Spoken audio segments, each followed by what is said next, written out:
அல்ஹம்துலில்லாஹி ரபில் ஆலமீன். அல்லாஹும்ம ஸல்லி அலா முஹம்மதின் வ ஆலி முஹம்மதின் வ பாரிக் வஸல்லிம் அலைஹி. அஸ்ஸலாமு அலைக்கும் வ ரஹ்மத்துல்லாஹி வ பரகாத்துஹு.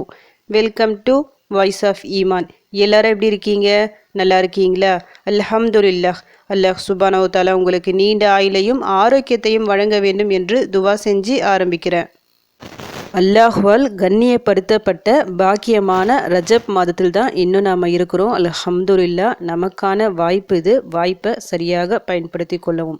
நிறைய துவாக்களை நான் போட்டுட்டு வரேன். ஒவ்வொரு நாள் ஒவ்வொரு துவா எடுத்து நீங்கள் ஓதுனாலே போதும், இந்த மாதத்தின் முழு அந்த பாக்கியத்தை அடைந்து கொள்ளலாம். உங்களுக்கு என்ன கஷ்டங்கள் இருந்தாலும் சரி, அந்த கஷ்டத்திற்கு சொல்லிட்டு நிறைய துவாக்கள் இருக்கும்ல. இப்போ கடன் இருந்தால் கடனுக்கான துவாக்கள் இருக்கும், இல்லை ஒரு வேலை நல்ல வேலை வேணும், இல்லை சொந்த வீடு வாங்கணும், இதற்கான துவாக்கள்லாம் நிறைய நம்ம சேனலில் போட்டுட்டு வரும். அந்த துவாக்கள் எல்லாம் இந்த மாதத்துல இன்னும் அதிகமா எடுத்து ஓதுங்க. நிச்சயமா நாம சின்னதா ஒரு அமல் செஞ்சாலும் அல்லாஹ் அதற்கு அதிகமாக இந்த மாதத்துல கூலிகளை தருவோம். அதை நல்லா மனசுல வச்சுக்கிட்டு நல்லா துவா செய்யுங்க. கூடவே தௌபா துவாவை என்னைக்குமே மறந்துடாதீங்க. ஏன்னா இந்த மாதத்துல நம்ம துவா சொல்லிட்டு ஏதாவது செய்யணும்னு இருந்தா ஃபர்ஸ்ட் முதலிடத்துல இருப்பது தௌபா துவா தான். உங்களுக்கு தெரிஞ்ச துவாக்களை நீங்கள் எடுத்து ஓதலாம். இல்லை உங்களுக்கு நீங்கள் தமிழ்லேயே சில விஷயங்கள் நமக்கு தெரியும்ல, இதை நம்ம தப்பு செஞ்சிட்டோம், நம்ம மனசு உறுத்தும் ஏதாவது ஒரு தவறு செய்யும்போது. அந்த மனசு உறுத்தும் போது உடனடியாக ஒரு சஜிதா பண்ணி அல்லாஹ் கிட்ட தௌபா செஞ்சிடுங்க. அது மட்டும் இல்லாமல் நம்மால் சில பேர் பாதிக்கப்பட்டிருக்கலாம், நமக்கு தெரிஞ்சோ இருக்கலாம் தெரியாமலும் இருக்கலாம். அது கொஞ்சம் நல்லா ஒரு முறை யோசிச்சு பாருங்க. நம்மால் ஏதாவது யாராவது பாதிக்கப்பட்டிருக்காங்களா, ஏதாவது இடத்துல தவறு நடந்திருக்கா சொல்லிட்டு யோசிச்சுட்டு கொஞ்சம் கூட தயங்காம அவங்க கிட்ட சாரி கேட்டுருங்க. ஏன்னா உங்களால் பாதிக்கப்பட்ட அவங்க உங்களுக்கு எதிராக அல்லாஹ் கிட்ட துவா செஞ்சிட்டா அல்லாஹ் மன்னிக்க கூடியவன். ஆனால் அவங்க மன்னிக்காதவரை அல்லாஹ் மன்னிக்க மாட்டான். ஏன்னா அல்லாஹ் மிக மிக இரக்கம் உள்ளவன். கோபம் இருக்கு அல்லாஹ் கிட்ட, அதை விட அதிகமாக இரக்கமும் இருக்கு. அவன்கிட்ட நம்ம கையேந்தி துவா செய்யும் போது, மன்னிப்பை கேட்கும் போது உடனடியாக மன்னிப்பை தருவான். ஒரே ஒரு விஷயத்தை தவிர, அதாவது உங்களால் யாராவது பாதிக்கப்பட்டுட்டு அவங்க மன்னிக்காமல் நீங்கள் அல்லாஹ் கிட்ட துவா செஞ்சுட்டே இருக்கீங்க, தௌபா செஞ்சுட்டே இருக்கீங்க, அவங்க மன்னிக்காதவரை அல்லாஹ் மன்னிக்கவே மாட்டான். அதனால் முதல்ல அவங்கக்கிட்ட மன்னிப்பு கேட்டுக்குங்க, பிறகு அல்லாஹ்விடம் தௌபா செஞ்சுக்கிங்க.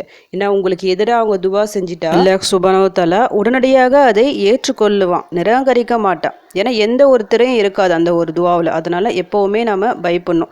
இஸ்திக்ஃபார் துவாவிற்கு நிறைய சிறப்புகள் இருக்குது சொல்லிட்டு நாம பாட்டு தௌபா செஞ்சுக்கிட்டே இருப்போம். ஒவ்வொரு நாளும் இத்தனை முறை சொல்லிட்டு கணக்கு வச்சுக்கிட்டு அதிகமான துவாக்களை, தௌபா துவாக்களை ஓதிக்கிட்டே வந்திருப்போம். இருந்தும் நம்முடைய அந்த பிரச்சனைகள் நீண்டு கொண்டே இருக்கும், முசீபத் தொடர்ந்து கொண்டே இருக்கும். நாம் கூட நினைப்போம், ஏன் நம்ம கரெக்டாக தானே இருக்கோம், ஏன் இப்படின்ட்டு.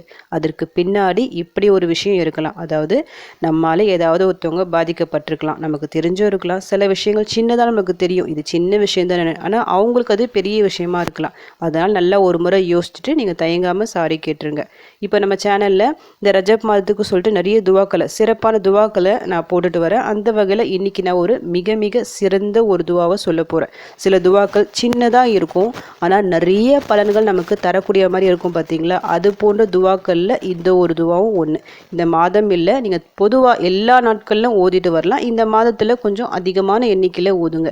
ஏன் இந்த துவா இவ்வளவு சிறப்பானது சொல்லிட்டு நான் துவா சொல்லிட்டு உங்களுக்கு சொல்கிறேன். அதனுடைய தமிழ் அர்த்தத்தை படிக்கும் போது உங்களுக்கு தெரியும். இப்போ துவா என்னன்னு பார்க்கலாம். ரப்பன ஃபிர்லி வலிவாலிதைய வலில் முஃமினீன யௌம யகூமுல் ஹிசாப். ரப்பன ஃபிர்லி வலிவாலிதைய வலில் முஃமினீன யௌம யகூமுல் ஹிசாப். ரப்பன ஃபிர்லி வலிவாலிதைய வலில் முஃமினீன யௌம யகூமுல் ஹிசாப். எங்கள் இறைவா, என்னையும் என் பெற்றோர்களையும் முஃமின்களையும் கேள்வி கணக்கு கேட்கும் மறுமை நாளில் மன்னிப்பாயாக. தௌபாவிற்கான துவா தான் இது. இந்த துவாவில் அப்படி என்ன தான் சிறப்புன்னு நீங்கள் பார்த்தீங்கன்னா, இந்த பொருளை படிக்கும் போது உங்களுக்கு தெரிஞ்சிருக்கும். இந்த துவாவில் நமக்காக மட்டும் நம்ம தௌபா செய்யலை, நம்முடைய பெற்றோருக்காகவும் தௌபா செய்கிறோம், அனைத்து மூமின்களுக்காகவும் நாம் தௌபா கேட்குறோம். அதுவும் எதற்காக? மறுமை நாளில். நாளை மறுமை நாளில் இப்போவே நம்ம கேட்குறோம். மறுமை நாள் என்பது எப்போ நமக்கு தெரியாது. இப்போவது நம்முடைய பாவங்களை நாம் எதை தப்பு செஞ்சுட்டா அந்த தௌபாவை அல்லாஹ் ஏற்றுக்கொள்வான். ஆனால் மறுமையில் ஒன்றுமே நடக்காது. ஏன்னா தீர்ப்பு வழங்கப்படும் நாள் அது. அந்த நாளில் என்னதான் நம்ம கெஞ்சி கதறினாலும் அல்லாஹ் நம்மை மன்னிக்கவே மாட்டான். இப்போ இந்த ஒரு துவாவின் மூலமாக நம்முடைய அந்த மறுமை நாள் அந்த பிரச்சனைகள் தீரும். நமக்கு மட்டும் இல்லை, நம்முடைய பெற்றோர்களுக்கும் நம்மை சுற்றி இருக்கிற எல்லா மூமின்களுக்கும். ஒரே ஒரு துவா தான், ஆனால் மிக முக்கிய 3 சிறப்புகள் இந்த துவாவில் அடங்கியிருக்கு. ஒன்று, நமக்காக நாம் தௌபா செய்கிறோம். பொதுவாக அல்லாஹ் சுப்ஹானஹு வ தஆலா விரும்பக்கூடிய விஷயங்கள், தன் அடியான் தன்னிடம் தௌபா செய்யணும், நான் உங்களை மன்னிக்கிறேன், என்கிட்ட தௌபா செய்யுங்க சொல்லிட்டு அல்லாஹ் பகிரங்கமாக நிறைய டைம் அல் குரானில் சொல்கிறான். அல்லாஹ் விரும்பக்கூடிய விஷயம் அந்த இஸ்திக்ஃபார் என்பது.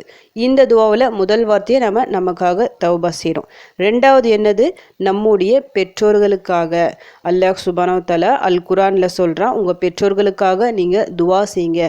உங்களை சின்ன வயசில் அவங்க எப்படி வளர்த்தாங்க அதே போல் அல்லாஹ் அவங்கள பார்த்துக்கணும் சொல்லிட்டு அவங்களுக்காக நீங்கள் துவா கேளுங்க சொல்லிட்டு வலியுறுத்தி ஒரு விஷயத்த சொல்கிறோம். இதில் இன்னொரு விஷயமும் அடங்கியிருக்கு. அல்லாஹ்விற்கு பிடித்த ஒரு விஷயம், அதாவது அல்லாஹ்விற்கு அமல்கள், நம்ம பொதுவாகவே நம்ம அமல்கள் செஞ்சால் அல்லாஹ்க்கு அதுக்கு பிடிக்கும். ஆனால் அதுலேயும் ஒரு ரேங்கிங் இருக்கும்ல, ஃபஸ்ட்டு செகண்ட். முதல் விஷயம் அல்லாஹ்க்கு என்ன பிடிச்சது அப்படின்னு கேட்டிங்கன்னா, தொழுகையை அந்த குறித்த நேரத்தில் தொழுவது, அது முதல் விஷயம். ரெண்டாவது விஷயம், தாய் தந்தையரை பேணி நடப்பது. தாய் தந்தையரை பேணி நடப்பது, அவர்களை கண்ணியப்படுத்துவது. அப்படின்னா எப்படி, அவங்க நல்லபடியாக நம்ம கவனிச்சிக்கிட்டு கூடவே அவர்களுக்காக நாம் துவாவும் செய்யணும். இது அல்லாஹ் விரும்பக்கூடிய அமல். அல்லாஹ்வின் மாதமான இந்த ரஜப் மாதத்தில் அல்லாஹ் விரும்பக்கூடிய அந்த அமலை செய்யும் போது அவன் மிகவும் மகிழ்ச்சி அடைவான், திருப்தி அடைவான். இந்த ஒரு துவாவின் மூலமாக சாதாரணமாக அந்த பாக்கியம் நமக்கு கிடைச்சிரும். அடுத்து மூன்றாவதாக, நாம் பொதுவாக துவா செய்யும்போது நமக்காக மட்டும் துவா செய்யாமல் மற்றவர்களுக்காகவும் துவா செய்யணும். அப்படி துவா செய்யும் போதெல்லாம் நம்ம பக்கத்தில் ஒரு மலக்கு உக்காந்து இவர்களுக்கும் அதே போல் கிடைக்கணும் சொல்லிட்டு துவா செஞ்சுட்டே இருப்பாங்களாம். எது வரைக்கும் நம்ம துவா செய்கிறோமோ அவங்களுக்காக நீங்கள் யாரோ ஒருத்தருக்காக நீங்கள் நல்ல வீடு அமையணும் சொல்லிட்டு, சொந்த வீடு வாங்கணும்னு சொல்லிட்டு நீங்கள் துவா செய்கிறீங்கன்னா, ஒரு மலக்கு நம்ம பக்கத்தில் உட்காந்து இவருக்கும் அதே மாதிரி கிடைக்கட்டும் அப்படின்னு துவா செய்வாங்க. அவ்வளவு சிறப்பு இருக்குது. இந்த ஒரு துவாவில் நம்ம என்ன கேட்குறோம், அவங்க பாவங்கள் மன்னிக்கப்பட அல்லாஹ்விடம் துவா செய்கிறோம். நமக்கும் மலக்குமார்கள் துவா செஞ்சுட்டே இருப்பாங்க. அதுவும் ஒருத்தருக்காக இல்லை, மொத்த மூமின்களுக்கும் சேர்த்து கேட்குறோம். இது எவ்வளோ பெரிய விஷயம். சின்னதாக இருக்குது இந்த துவா, ஆனால் மிக முக்கிய 3 விஷயங்கள் இதில் அடங்கியிருக்கு. ரப்பனா துவா, இதுவும் ஒரு ரப்பனா துவா தான். ரப்பனா துவாக்கள் நல்ல சிறப்பு வாய்ந்த துவாக்கள் சொல்லிட்டு உங்களுக்கு தெரியும். இந்த துவாவில் இன்னும் அதிக சிறப்புகள் அடங்கியிருக்கு. சாதாரணமாக இந்த துவாவை நீங்கள் எல்லா நாட்களையும் நீங்கள் ஓதலாம், கணக்கின்றி ஓதலாம். மனப்பாடம் செஞ்சு வச்சுக்கிங்க. எப்போல்லாம் டைம் இருக்கோ அந்த நேரத்துலலாம் இதை ஓதி துவா செய்யுங்க. நிச்சயமாக உங்களுடைய எல்லா தேவைகளும் நிறைவேறும். அனைத்து முசீபத்துகளும் நீங்குவதற்கு இந்த ஒரு துவா மிக முக்கிய ஒரு காரணமாக இருக்கும். அதில் எந்த சந்தேகமும் இல்லை. ஏன்னா மிக மிக சிறந்த ஒரு துவா இது. இந்த துவாவை நீங்கள் ஓதி உங்கள் கஷ்டங்கள் பிரச்சனைகள் எல்லாம் தீரணும் சொல்லிட்டு உங்களுக்காக நானும் துவா செஞ்சுக்கிறேன். எனக்காகவும் என் குடும்பத்திற்காகவும் நீங்களும் துவா செஞ்சுக்கிங்க. அல்ஹம்துலில்லாஹ். இந்த வீடியோ உங்கள் எல்லாருக்கும் யூஸ்ஃபுல்லாக இருந்துக்கும்னு நினைக்கிறேன். நீங்கள் தெரிஞ்ச இந்த விஷயத்தை மற்றவங்களுக்கும் எத்தி வைங்க. இதன் மூலம் அவர்களும் பலனடையலாம். இன்ஷா அல்லாஹ். அடுத்த பதிவில் சந்திக்கலாம். ஜஸக்கல்லாஹு கைரன் கசீரா. அஸ்ஸலாமு அலைக்கும் வரஹ்மத்துல்லாஹி வபரகாத்துஹு.